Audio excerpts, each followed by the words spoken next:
உன்னை பிடிச்சிருக்கு, கல்யாணம் பண்ணிக்கவான்னு கேட்டான்.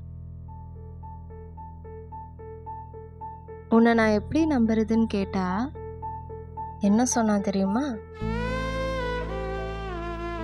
உண்மையாக லவ் பண்ணுறவங்க இப்படி தான் ப்ரப்போஸ் பண்ணுவாங்க, நீ நம்பி தான் ஆகணும்னு திமிரா பேசினான். எவ்வளோ உண்மையாக இருந்தாலும் கல்யாணம் பண்ணிக்கிறேன்னு மெசேஜில் சொன்னால் நான் எப்படி ஏற்றுக்க முடியும்? அதான் நேரில் வர சொன்னேன். என் முன்னாடி வந்து உட்காரணும், என் கண்ணை பார்த்து பேசணும், என்னோட கேள்விக்கெல்லாம் அவன் பதில் சொல்லணும், என்னை கன்வின்ஸ் பண்ணணும். ஒருவேளை அவன் ஸ்மோக் பண்ணா, ரொம்ப கோவக்காரனா இருந்தா, என்னை நல்லா புரிஞ்சுப்பானா? இதுக்கு முன்னாடி யாரையாவது லவ் பண்ணியிருந்தா, ஒருவேளை எனக்கு பிடிக்காம போச்சுன்னா, ஒருவேளை எனக்கு பிடிச்சிருச்சுன்னா, நான் ஏன் இப்படி இருக்க மாதிரி யோசிக்கிறேன்? எல்லா பொண்ணுங்களும் இந்த மாதிரி தான் யோசிப்பாங்களா? இயற்கைன்னா எனக்கு ரொம்ப பிடிக்கும். கஷ்டம் சந்தோஷம் எதுவாக இருந்தாலும் மனுஷங்களை விட நான் இயற்கையோட பேசின நாட்கள் தான் அதிகம். இப்படி இருக்கிற என்னோட உலகத்தில் நீ எப்படி வந்து இணைய போற? இந்த கேள்விக்கெல்லாம் நீ என் முன்னாடி வந்து பதில் சொல்லணும். சொல்லுவியா?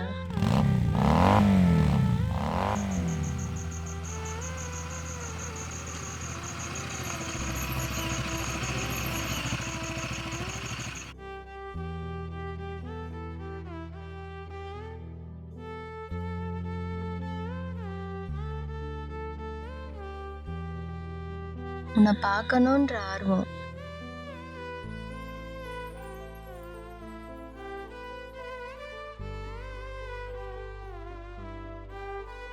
உன்னை பார்த்ததும் அந்த சந்தோஷம்,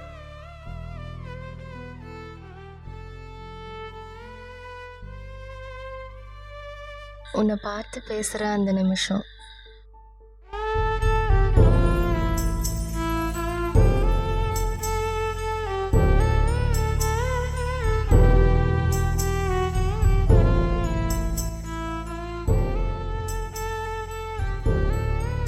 நீ என்னை நேசிக்கிற அந்த பார்வை,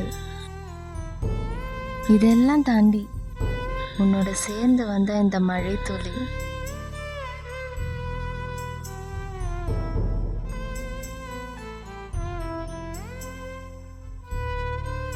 இதுதான் காதல்னு சொன்னா நான் ஏன் ஏத்துக்க மாட்டேன்?